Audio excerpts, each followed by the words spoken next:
Hello, my friends. Welcome to another episode of Heart and Hustle, Visionary Healers, Movers, and Shakers. I am your hostess, Paulette Rees-Denis, your movement motivator and your passion instigator, and here to bring you inspiring stories from entrepreneurs, artists, healers from around the globe to inspire you to step fuller and bigger into your own creativity, your own life, to heal, to share, to enjoy. I thank you for being here.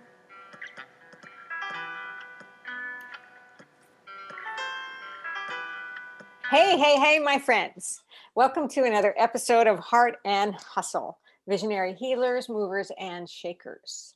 I am your hostess, Paulette Rees-Denis, your movement motivator and your passion instigator.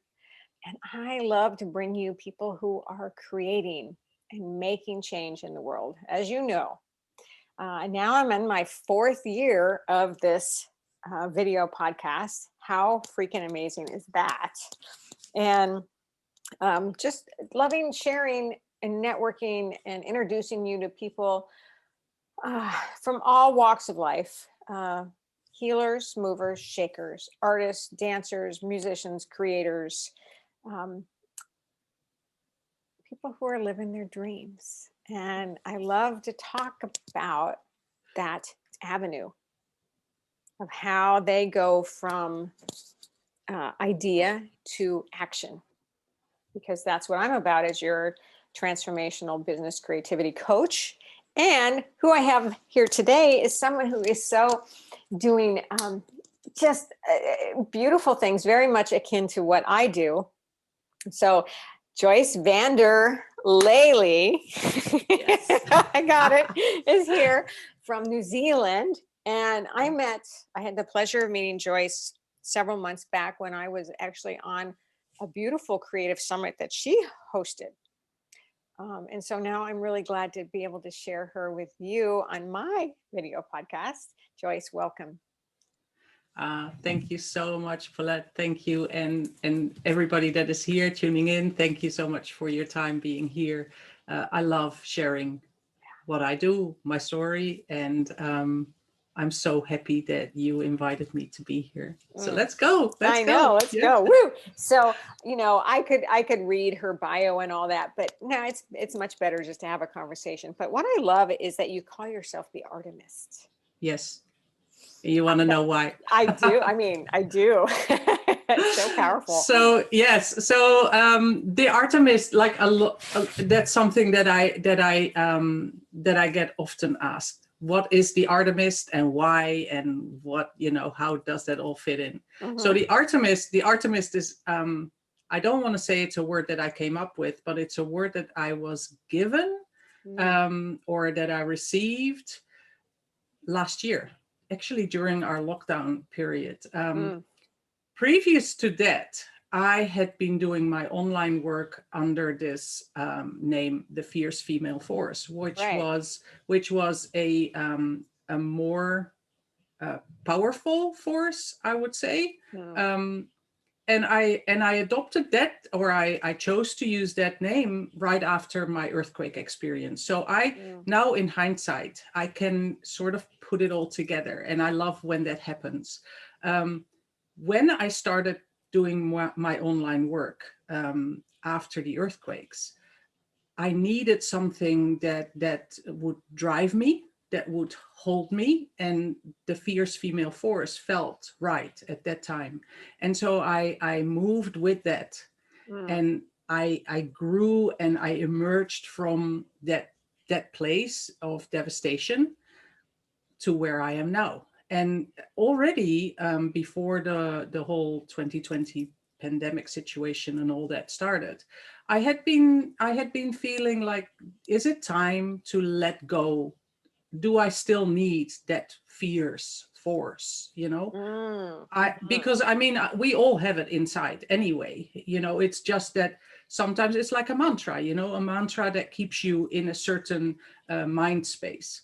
And so I had been feeling this urge to perhaps let go, release that, and stand on my own 2 feet, so to speak. You know, I could carry myself. I had that foundation of calm, confidence. I had found and built that and made that for myself with the help of the fierce female force. I think I always need a sort of an alter ego kind of thing, you know? It's like the And sacred rebel.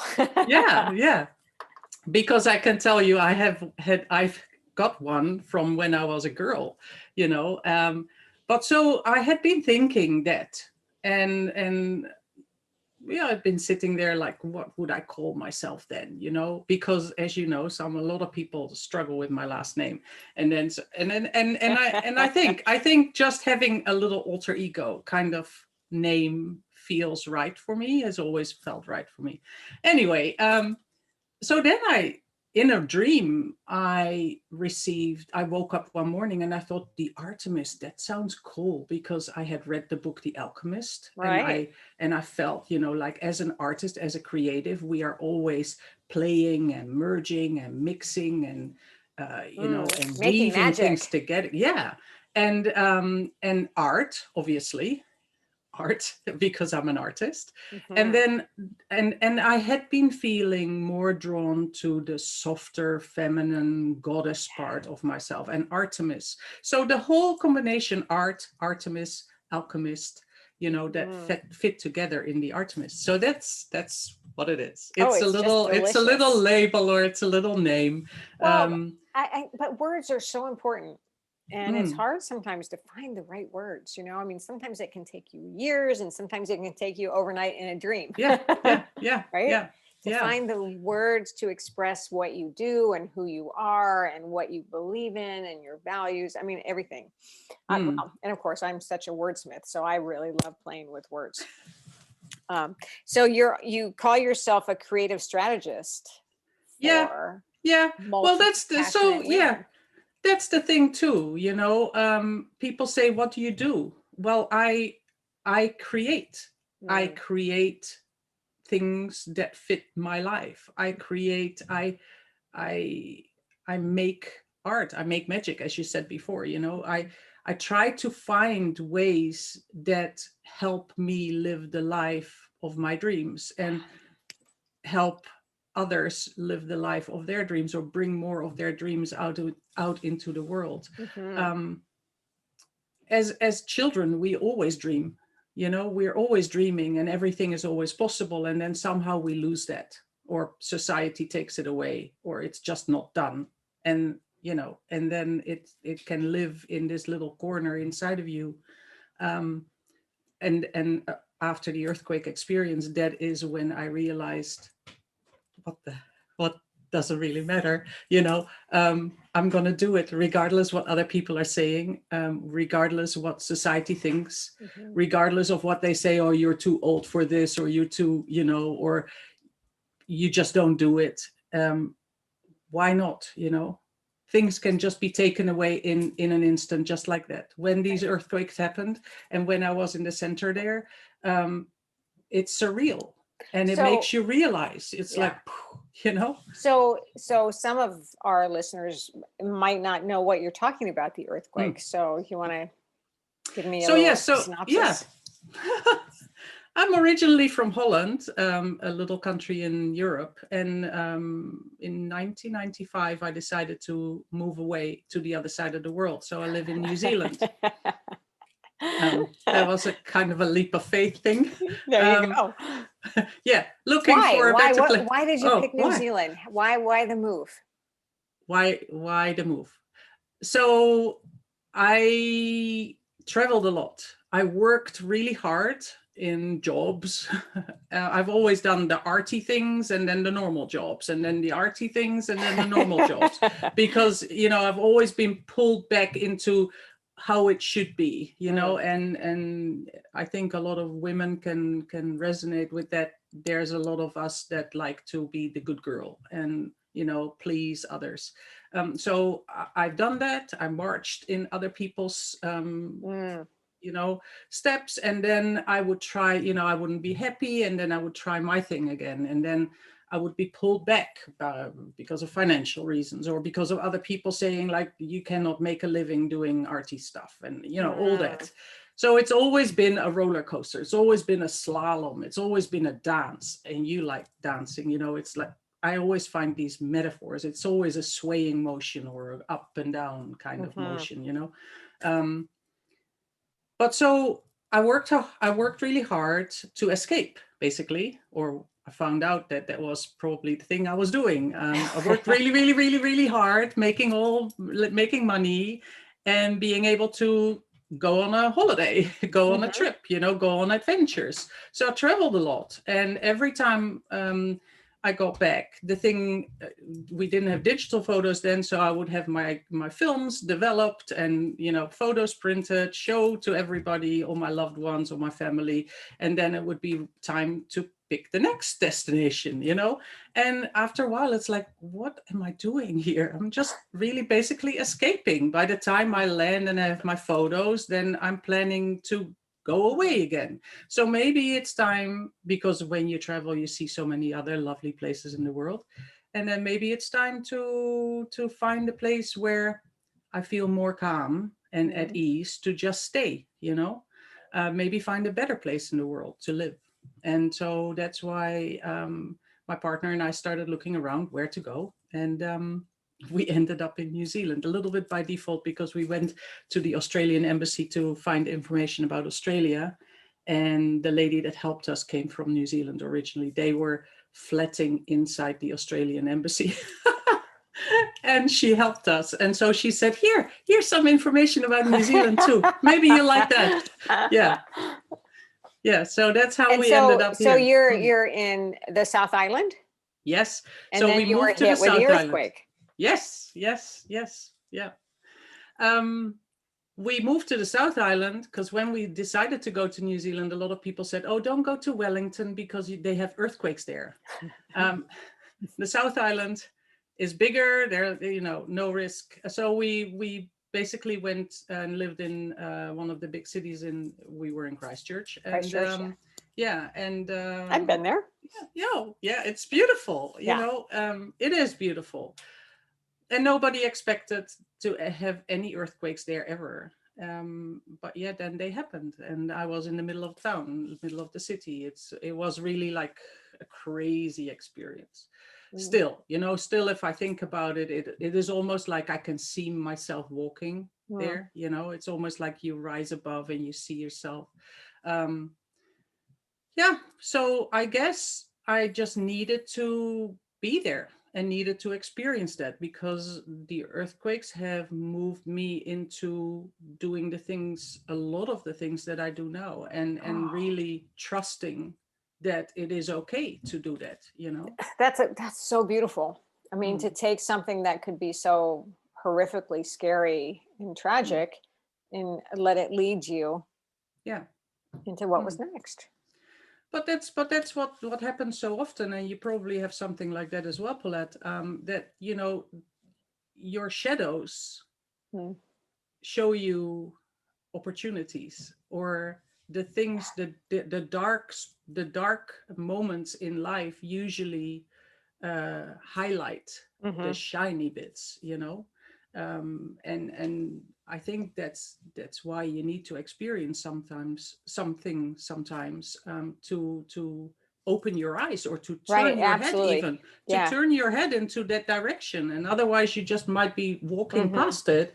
It's there, but you don't see it. And now you're suddenly, because it's like a big pattern interrupt, an earthquake, or a lot of sudden things that happen in people's lives. They are like a pattern interrupt. It's like, stop, have a look around. And and that definitely was this. And to allow yourself to be open to see that and to receive that, right? Yeah. And that's a big part of it, is to like, okay, here we are. Yeah. And don't panic. Just go like, just sit there and go like, okay, what is this trying to show me? Yeah.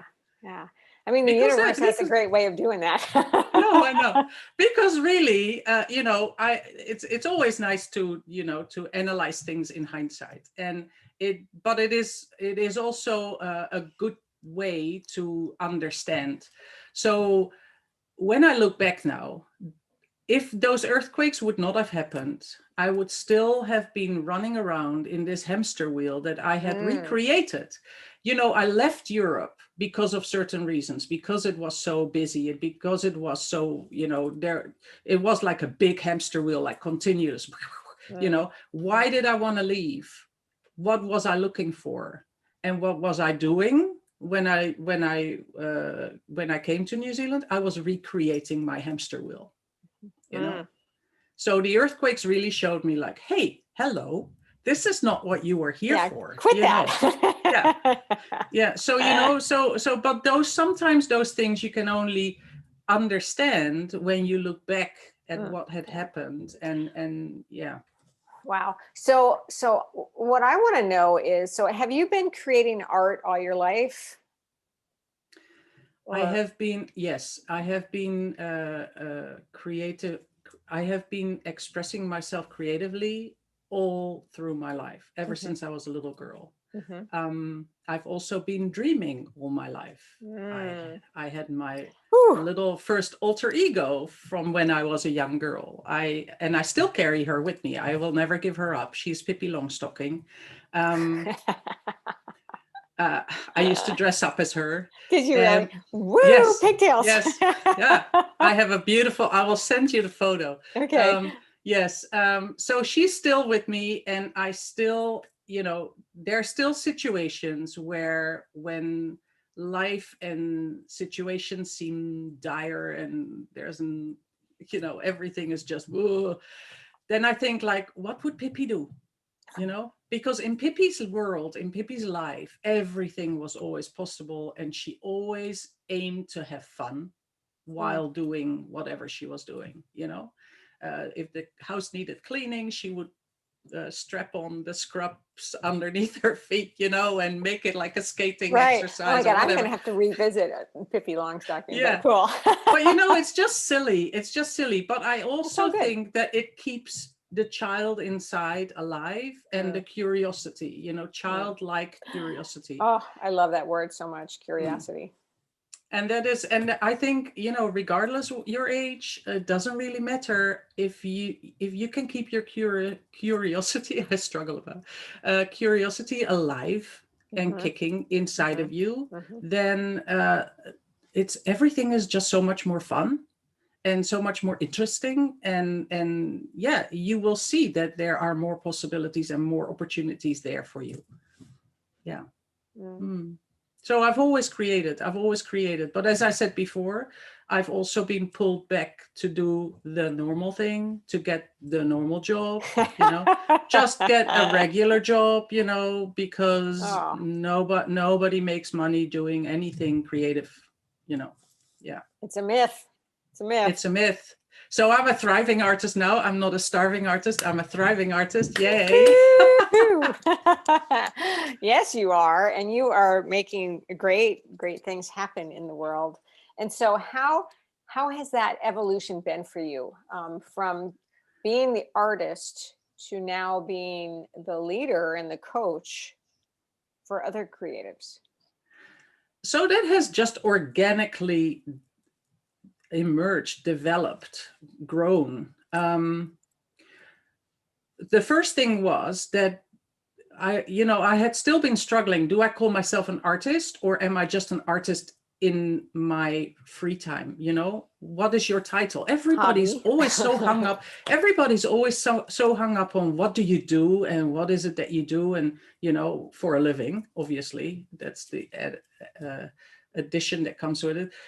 I've always felt like a misfit everywhere. I've never felt like I belonged anywhere. I've done lots of jobs, I've worked in hospitality. It's never been my calling, but I can work hard. I've been trained, I've been brought up to work hard, and I can do most anything that somebody says to me, and I'll do it right, and I'll work hard. I've worked in the medical profession. I've been a dental assistant for many years, and I don't dislike any. It's horrible. Now I use lots of negative words, and I've actually been training myself to use positive words. I actually like many things, and it doesn't matter what I do then, but it doesn't warm, it doesn't ignite my fire. Exactly. It doesn't feed your soul. Yeah. So feeding my soul, I've always been doing after work, which means that I would stay up very late at night. I like the still of the night when nobody can disturb me and when I can just do my thing. But it also means that you lack sleep, and doing a lot of things, and just to make your soul happy.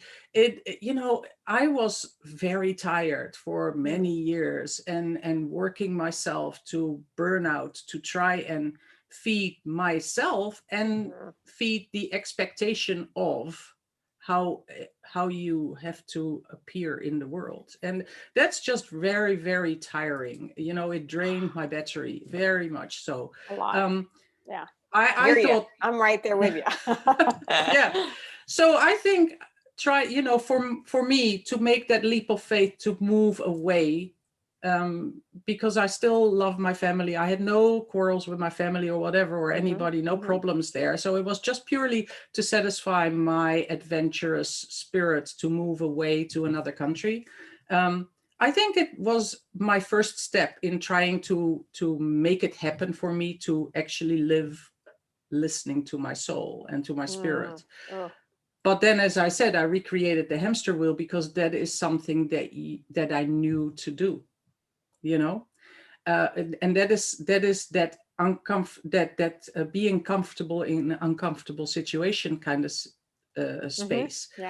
Because if you start listening to your soul and to your inner voices and try to follow it, and then you do some personal growth, and you know what you don't want to be anymore, you know what things you believe in. But you end up in this in-between space where it's really difficult to know what to do, because you sort of broke away from what was before.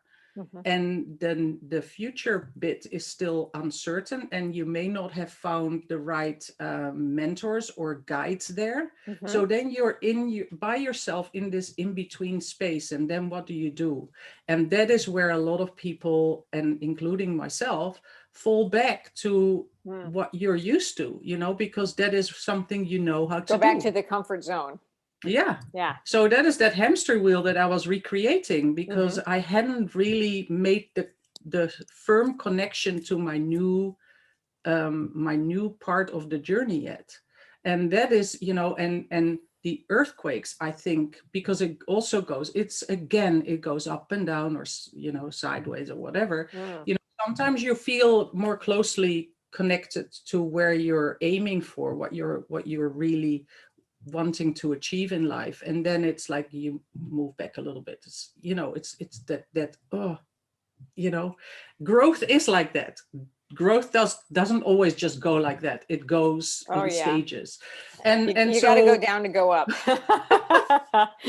yeah, unfortunately we do. Yeah, but the earthquakes, again, they gave this big pattern interrupt, and we were there, and I was coping and managing my two little kids all right through it. And then I had a lot of mothers that I had, that I knew in my area. They came to me and they said, "Joyce, what are you doing?" And I said, "What do you mean?" And and they said, "Well, we have family support here, and I'm more panicked and stressed than you are. You're so calm, and you don't have anybody here that helps you out. So how are you doing it?" And I said, "Well, I have my creative outlet, And she said, so what, you're just drawing stuff? And I said, well, yeah, look, I'm writing, they thought like, so what, you just do something fluffy and that helps you, because I mean, honestly, because I had friends and acquaintances there that went to the doctor to get Prozac, or I don't know Oh what God. Oh yeah. there were people that were drinking a lot more heavily, and, all kinds of ways to escape and to cope.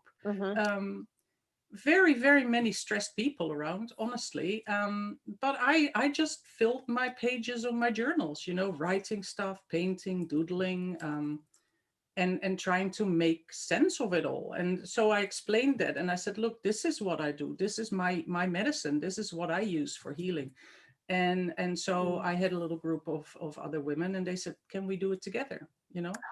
And so that is when I realized that by me sharing my tools or my little creative pills, it actually does help for others as well. So it has organically grown that I can, by sharing my my tricks, I can help others, and I can help others because I think, and maybe having been through overworking yourself as well, when you connect with your inner calm and you can find that spot, then you can make miracles happen, right? You can do anything, but you need to be able to find that confident, calm base within yourself. And it's not always there. I mean, I get nervous sometimes. I get like, things trigger me too, but I now recognize them more quickly, and I have ways that I can more easily and more quickly connect with that calm base inside. Nice. And then I can look forward again. Yeah. So good. And to keep that connection, because when you don't have that connection, it's so easy to get, torn and on different paths and whatever. So going from artist to coach, creativity coach, whatever, what's been the hustle? What's been hard? The hustle. The hustle. Yeah, the hustle. The hustle is the hustle. That's the hustle, really. Creatives typically are not big fans of selling. Right. Yeah. Business. Look, and it's the strange thing. I support my family because after the earthquakes, when we moved to the North Island, where I am now, my partner and I actually have reversed roles. So he just completely stays home and looks after the home base and cooks for us and all that. And I provide for the family. Awesome. I've got two highly creative teenagers here in my house, and they have chosen not the cheapest activities around. So, but, and I can, so I feel good. I feel good saying, hey, yes, my daughter plays piano and violin and trombone, and, she can do it all. And my son is into arts and, digital art and all that. So, yeah, I can do it. As I said, I'm a thriving artist, but the hustle is the selling. The hustle is because it's traditionally also not seen as the thing to do for artists, Right. So yes, absolutely. I'm a creative entrepreneur. I'm still an artist. I haven't let that part go. I'm still, my table here is still full of stuff, I'm got my art thingies going on, and, I still do that. I need to do that. Right. There is that part that is an entrepreneur you have to do. Yeah. But there's nothing wrong with standing by your work, not behind your work. That's the thing. A lot of artists will stand behind their work. Their work is what they show, and they are invisible, behind it, because it comes with a lot of shyness too. I'm a shy person, you know. That's hard to believe. No, but it is true. Like, I'm a shy and introverted person. I can stay inside the house for months and I'm totally fine. I have learned to, I actually have trained to be easier, that speaking is more easily for me. Mhm. Public speaking, that was really difficult for me in the beginning when I went online. It was like one of the biggest hurdles I had to overcome. Well, And I you've took done that beautifully. Well, I took it as a challenge. The thing, because the thing is that, again, after the earthquakes, the importance for me is that I can get my message out so that I can help others. So that is the driving force, or the fuel to my fire, really, is that it hurts me to see women that are like I used to be, like quiet in a corner, going like, like almost hiding, and not being confident of what they create, what they bring out into the world. And everybody has their own special magic. Everybody's magical. We all have our personal alchemy, that makes really beautiful things, but not everybody is confident enough to show it or to share it. But Right. but so many need it, and there are so many that are watching things on YouTube or listening to podcasts because they need it. They need it. So imagine that if I would not have overcome these challenges for myself, I would not be speaking to you today. You would not know my story. Exactly.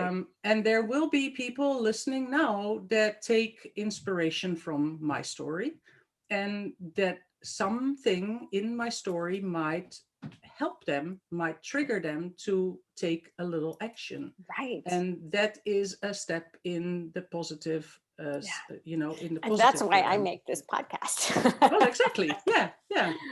To So, share your story. yeah, Stories are thinking amazing, about that, right? that is what has changed for me.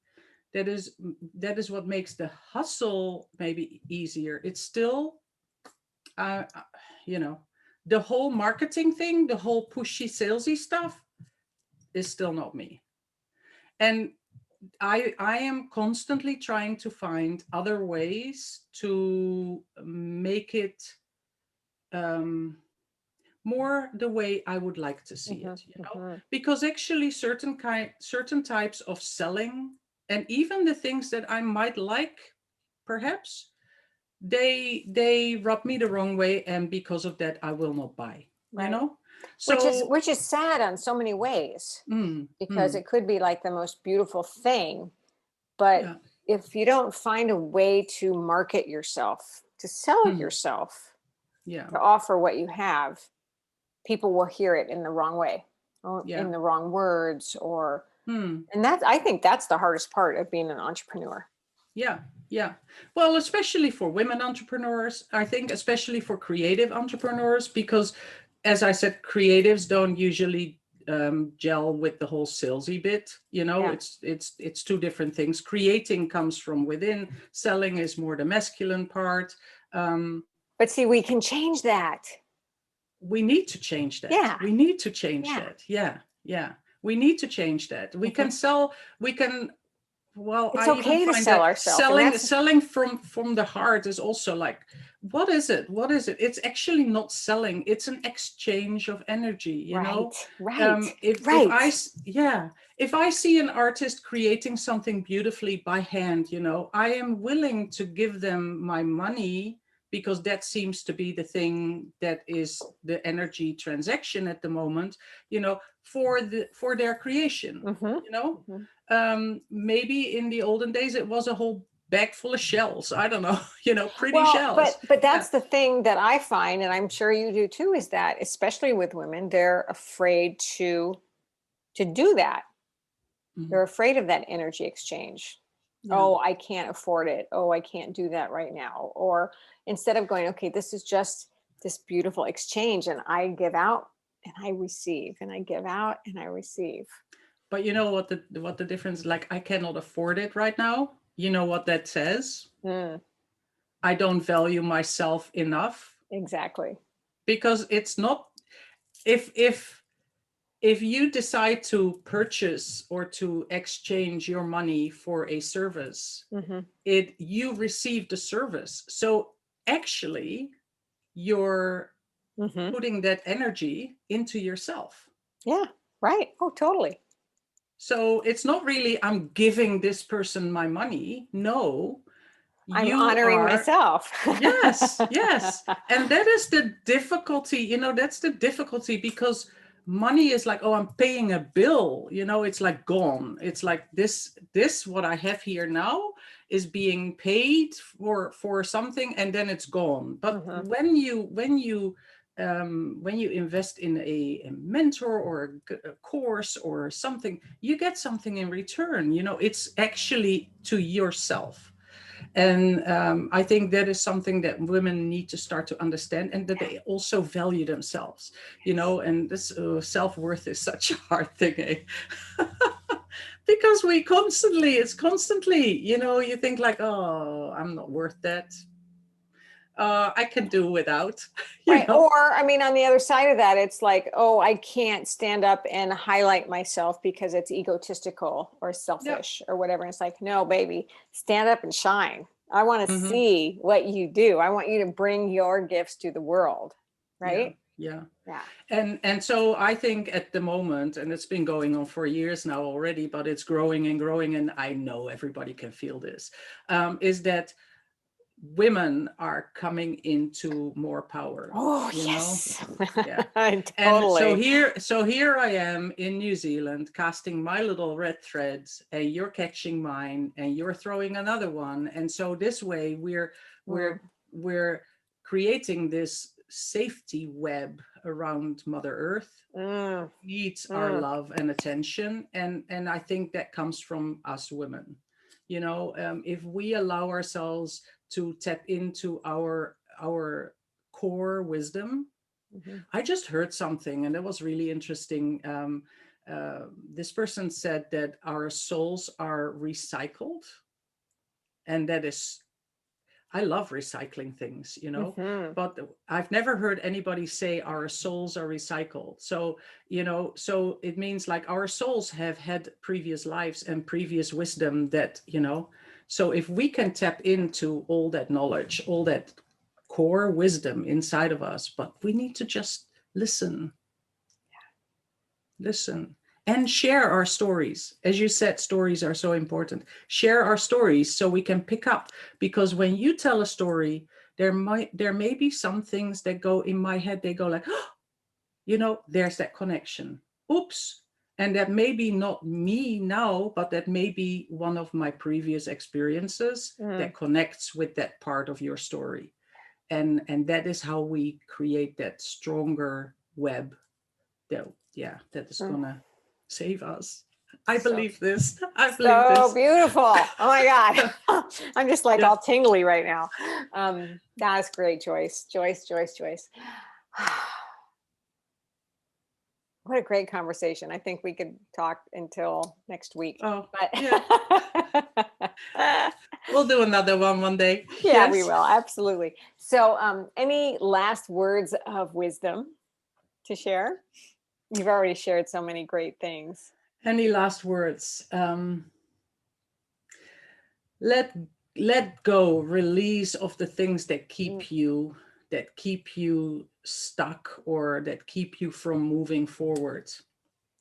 Um, let go, so you can spread your wings and fly.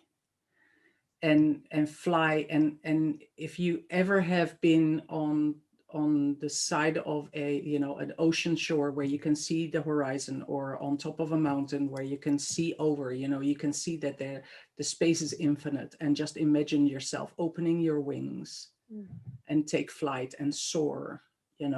And where will you go, and how peaceful will it be? I love wings, I love angels, I love the feeling, of flying. I've always dreamt that I could fly. When I was young, I had dreams of flying. I still, there's one mountain here close to the ocean where I go once a week to walk up down and around. And when I get up to the summit, I just feel like I can open my arms. It fills me with freedom, with the feeling of freedom. And that feeling of freedom, personal freedom, freedom to be able to do what you like, to be able to do and choose the things that align with you.